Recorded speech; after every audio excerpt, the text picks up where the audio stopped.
galera, estamos com mais um podcast na área e hoje estamos com uma autora. Eu me chamo Laís e nossa âncora, Larissa, e com nossa convidada. Oi, eu sou Conceição Rodrigues, escritora. Como você começou a escrever? O que despertou isso em você? Eu comecei a escrever roubando. Meu pai era escritor também, era poeta, e ele tinha vários livros lá no cantinho dele, na estante dele.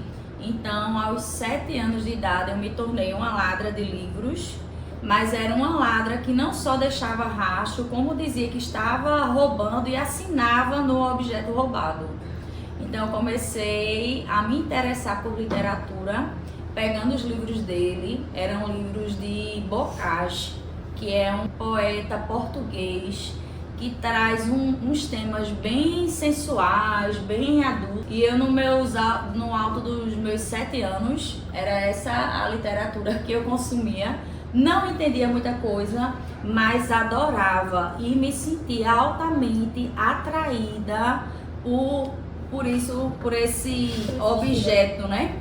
E a poesia, ela veio desde os 7 ou veio despertando com alguma outra coisa? Eu acho que veio já por aí, aos 7, porque Bocage escrevia poesia. Meu pai era poeta e ele tinha uns amigos que ele se reunia para falar de poesia que não era para criança. Então se reunia aquele grupo de homens para falar, digamos assim. Isso aí eu já tinha 11, 12 anos. Para falar dessa escrita que eles achavam tão interessante, mas que esse lugar não me pertencia. Então eu ficava muito de brechar, de ficar ouvindo pelos cantos, e quanto mais era escondido e quanto mais não me pertencia aquele lugar de homens ali, aquela literatura que eu não poderia ter acesso pela idade e por ser mulher, cada vez mais me trazia interesse. E você falou de não pertencer àquele lugar. Como você achou poesia um lugar de mostrar essa resistência? Olha, a poesia, a literatura, assim, né, de uma maneira geral, é um lugar de revolta, no melhor sentido, é um lugar de rebelar-se, é um lugar de ir contra aquilo que a sociedade diz que é o parâmetro e que deve ser seguido. Tem sido para mim, durante todos esses anos, tem mais de 30 anos que eu escrevo com a fé de que sou escritora, né? Então tem sido para mim esse lugar de rebeldia, de rebelião, de liberdade.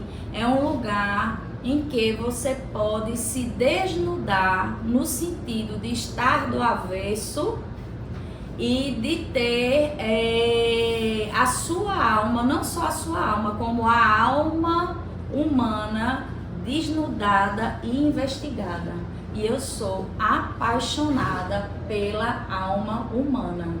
Eu me sinto assim, um olhinho na brecha do mundo, investigando o que está acontecendo. Eu tenho muito interesse pelo que as pessoas fazem, assim, externamente, o seu trabalho, suas obrigações, mas o meu interesse maior é lá dentro, lá na alma. O que é que a pessoa faz quando ninguém está vendo? O que é que está por trás dessa nossa capa de estudante, de professor, de advogado, de um profissional de limpeza, de uma dona de casa, de um jovem senhor, de um senhor idoso, enfim, o que é que tem ali por trás daquela capa social? Quais são os segredos? Quais são os mistérios? E quanto mais o segredo for cabeludo, complexo, difícil, inusitado e surpreendente, mais me interessa. Então eu me considero uma investigadora da alma humana. E nessas escritas, você considera que mostra... Eu acho que você já respondeu um pouco essa pergunta, né? Você considera mais o seu íntimo ou da sociedade? E aí você falou, né, que é o dos outros e tudo mais. Mas assim, é de mim também, porque quanto mais esse meu lugar de leitora, por exemplo, né? Quanto mais eu leio e vejo uma situação alheia ou uma situação que parece com alguma situação da minha vida, eu também me descubro, eu também me investigo, Eu também vejo minhas falhas, meus defeitos. Eu me reconheço nessa flor que não se cheire. Eu sei que eu não sou essa santinha. Eu não tô só investigando a alma do outro, né? E vendo os segredos cabeludos. Eu também estou vendo os meus. E é muito massa você olhar para si através do espelho da literatura e se descobrir, e se conhecer, e se saber como é. Então, ao mesmo tempo que é esse olhar para o coletivo, né?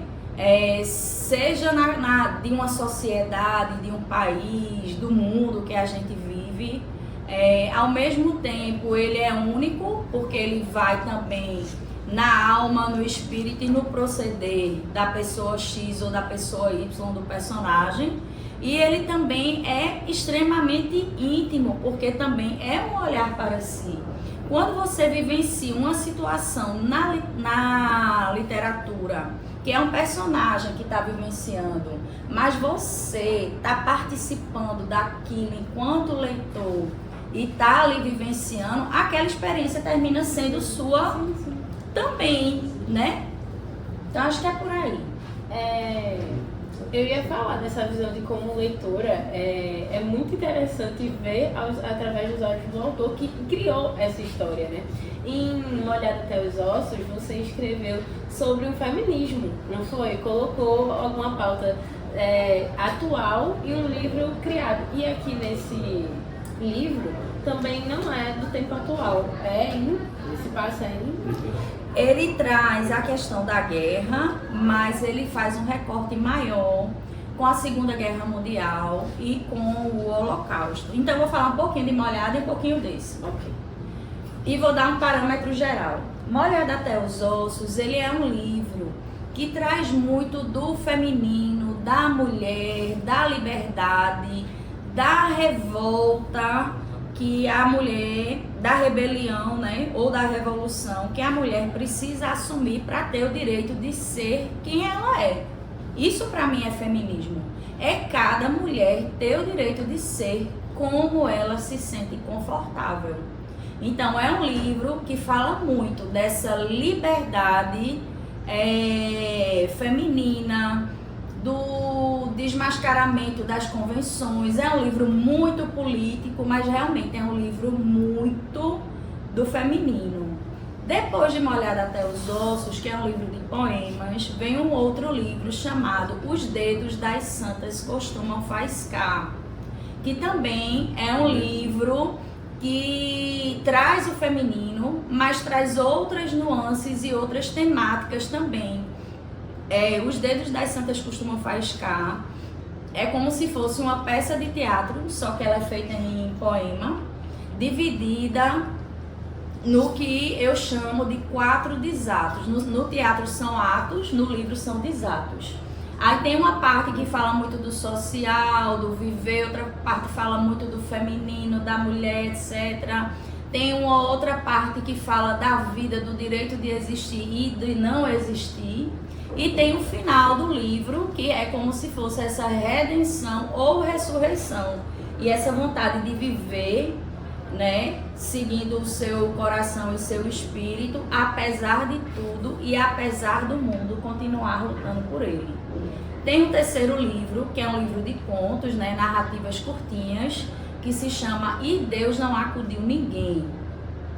É o livro que eu considero assim de uma temática mais adulta, embora todos sejam, mas esse é uma temática mais adulta e traz temas assim que ainda são mais tabu na sociedade, como morte, assassinato. Você vai encontrar um bocado de psicopata, um bocado de doido. Traz a questão assim que é o cerne humano, quando a gente para refletir, que é a questão do suicídio. Então traz temas bem complexos, né? E esse livro, Deus Não Acudiu Ninguém, é um livro que reflete a nossa maldade humana. Eu estou refletindo ali em cada história a maldade humana, me colocando ali também. Então esse E Deus Não Acudiu Ninguém não é o Deus, o ser divino. Tem um dos contos, acho que é o último conto, né, que diz que a confusão está rolando e Deus não acudiu ninguém. mas é para esse chamamento humano. Você tá aí, você tem vida, você vai fazer o quê? A despeito das pessoas que falam em nome de Deus, seja qual corrente religiosa, né? Isso. Seja no kardecismo, no cristianismo, no islamismo, enfim. Todas as correntes religiosas que falam em nome de Deus, mas a sociedade continua suja, né? Ruim. Pois Coloca no seu... A religião, né, tem sido utilizada realmente como essa ferramenta de poder, dessa capa para hipocrisia. Tem um conto, por exemplo, em Deus Não Acudiu Ninguém, que eu me inspirei num rapaz que morava num prédio em Boa Viagem, que a vizinha dele, ele tinha assim, tinha uma atração por essa vizinha. Ele é um cara evangélico, assim, ele se cobria nessa capa, né, religioso, mas na verdade não é, porque quem é religioso e leva com seriedade sabe que não é isso, mas o que eu queria denunciar ali era a hipocrisia, né? Então ele se sentia atraído por essa vizinha, esse caso aconteceu aqui em Recife, e esperou a menina sair, deu uma paulada na cabeça dela, estuprou e matou. Tu lembra dessa história? Aí depois, quando ele foi pego, ele começou a orar, ele pediu que a noiva dele orasse por ele, com relação à situação dele, né? E ela, a noiva, ficava orando por ele, para Deus perdoar ele por ele ter estuprado e matado uma menina que ele estava de olho nela há muito tempo e tinha premeditado toda essa situação, né? Tem um outro conto que também foi uma reportagem. Eu já tinha visto algumas coisas em redes sociais, mas vi uma reportagem no Fantástico que era sobre a festa no IML, que era um grupo de homens que se reuniam para abusar de corpos femininos mortos. Você vê, a mulher não tem sossego nem depois de morrer, né?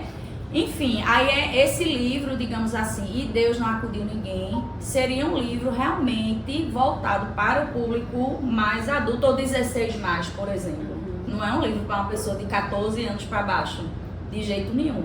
Molhado até os ossos seria para qualquer idade. Os Dedos das Santas tem umas temáticas mais pesadas, mas eu creio que uns 14 anos, mas E Deus Não Acudiu Ninguém seria 16. Seria 16 mais. Por exemplo, E Deus Não Acudiu Ninguém, eu sou uma professora de ensino médio e eu não teria coragem de levar qualquer daqueles contos para ser trabalhados ali. Eu acredito que precisaria um pouco mais de maturidade, de vivência, de experiência para compreender, né? Legal. Esse aqui, Para Dançar na Cerca Elétrica, é um livro de poemas também, que ele traz em seu bojo, sobretudo, a questão da Segunda Guerra Mundial, com foco no Holocausto.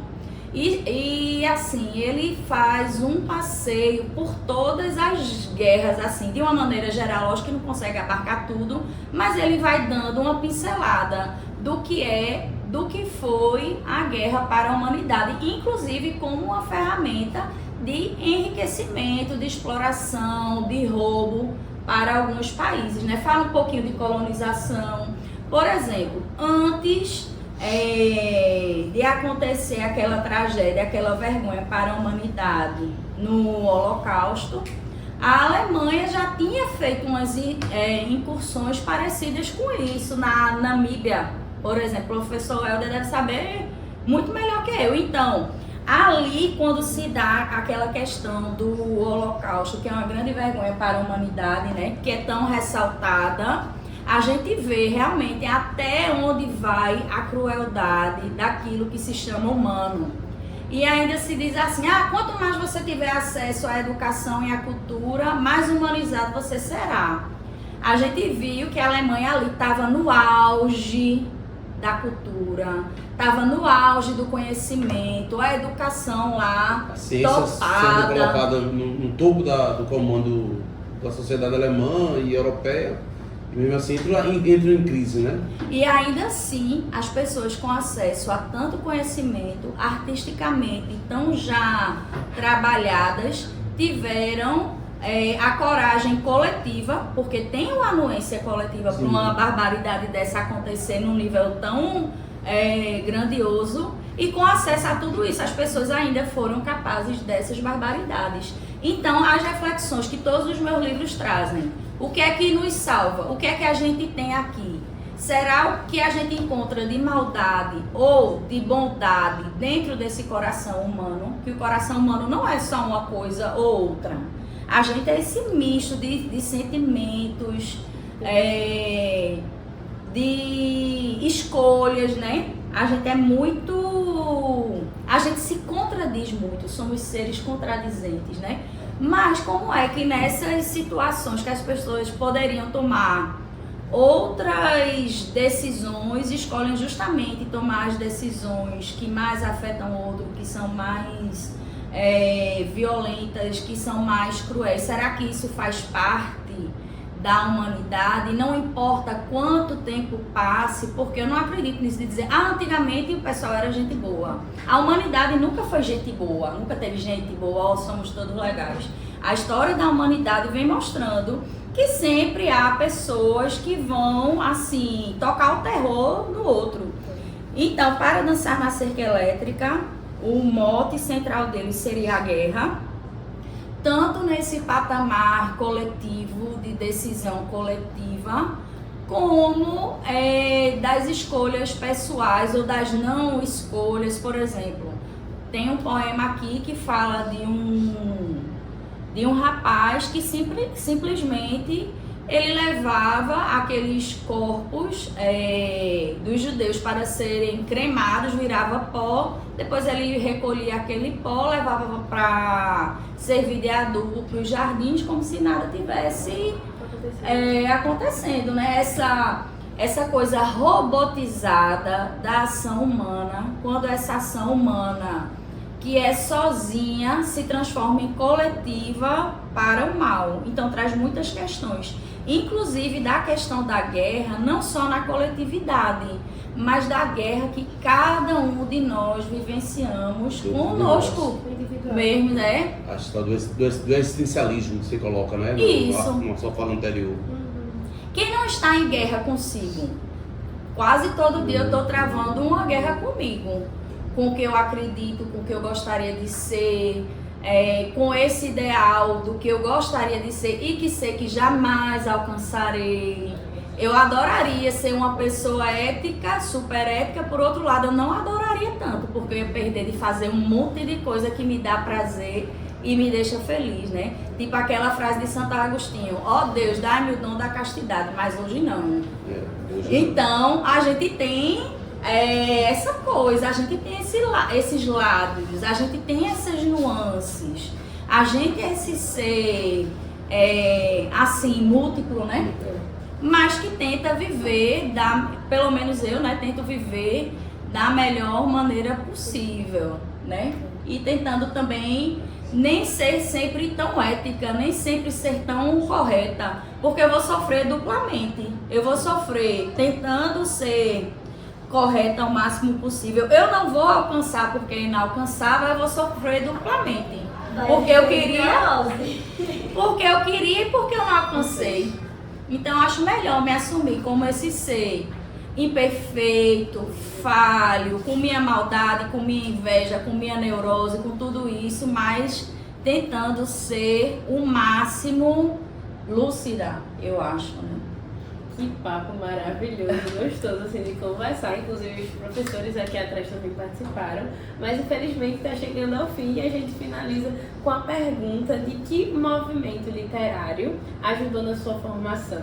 Aqui no livro, eu dei uma lidinha antes e a gente viu que você recebeu o prêmio, não foi? E aí você poderia falar da experiência pra gente? Assim, o que me inspirou, foi a palavra, foi? Não, qual movimento influenciou? Foi, influenciou. De influência, minha gente, eu não tenho nem como eleger, porque eu leio muita coisa. Eu leio muita gente contemporânea, eu leio muitos clássicos, eu leio muitos santos, eu leio alguns livros da Bíblia que eu amo. Assim, literatura contemporânea eu leio, a literatura do que chamam de clássica eu leio também, então eu tenho muitas influências. Literatura pernambucana, Raimundo Carreiro, eu trabalhei na oficina de criação literária com Raimundo Carreiro, Durante vários anos eu fui assistente dele lá na oficina. A oficina de criação literária é assim.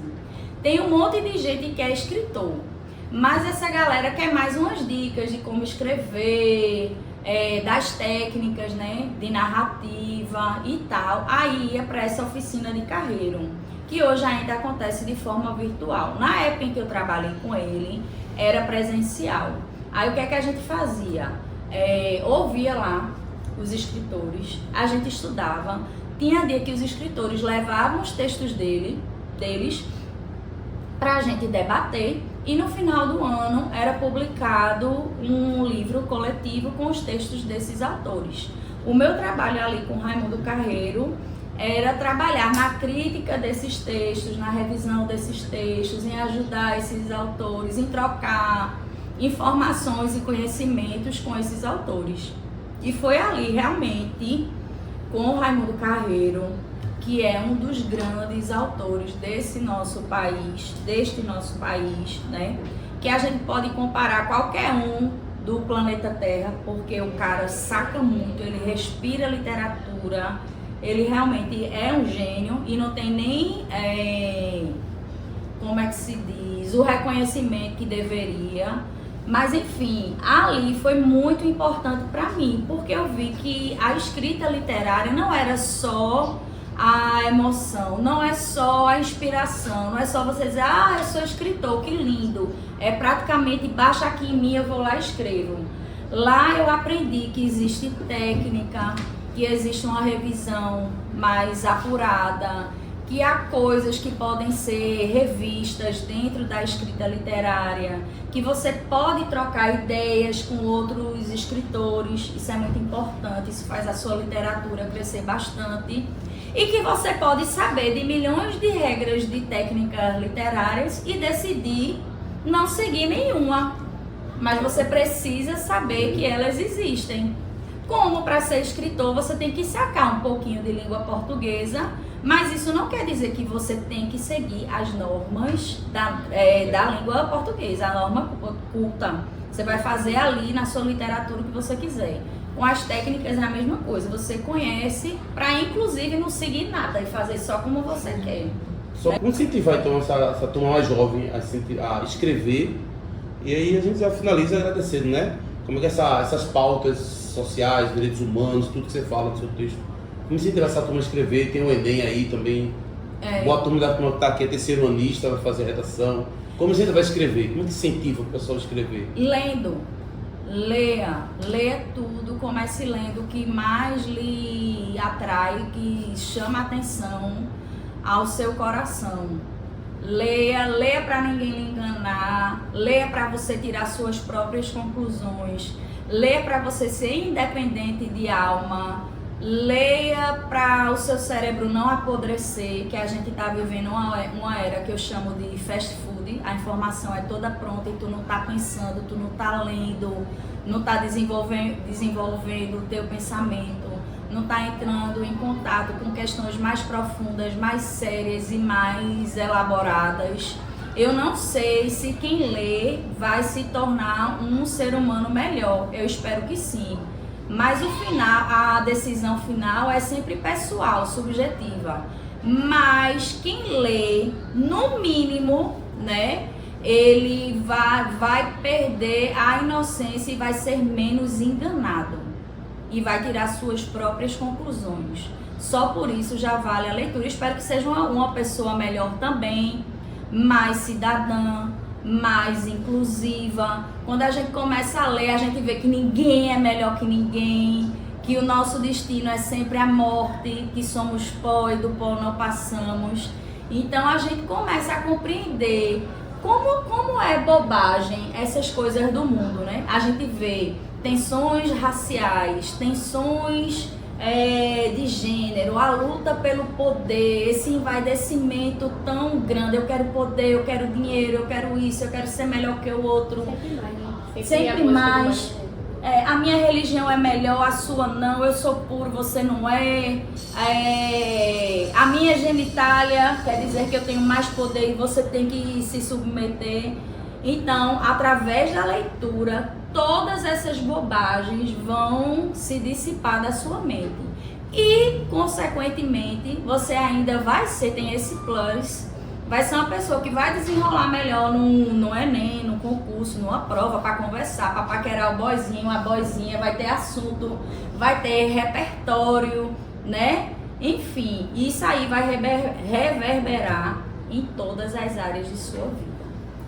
É isso, chegamos ao fim. Eu agradeço por você ter participado do nosso podcast, foi muito bom conhecer a senhora também, né? E como a poesia é para a senhora também, como podemos ajudar os alunos a entender o que realmente é a poesia e como escrever melhor, como ter a criatividade de poder desenrolar na hora de fazer um texto, também ter o gosto de escrever.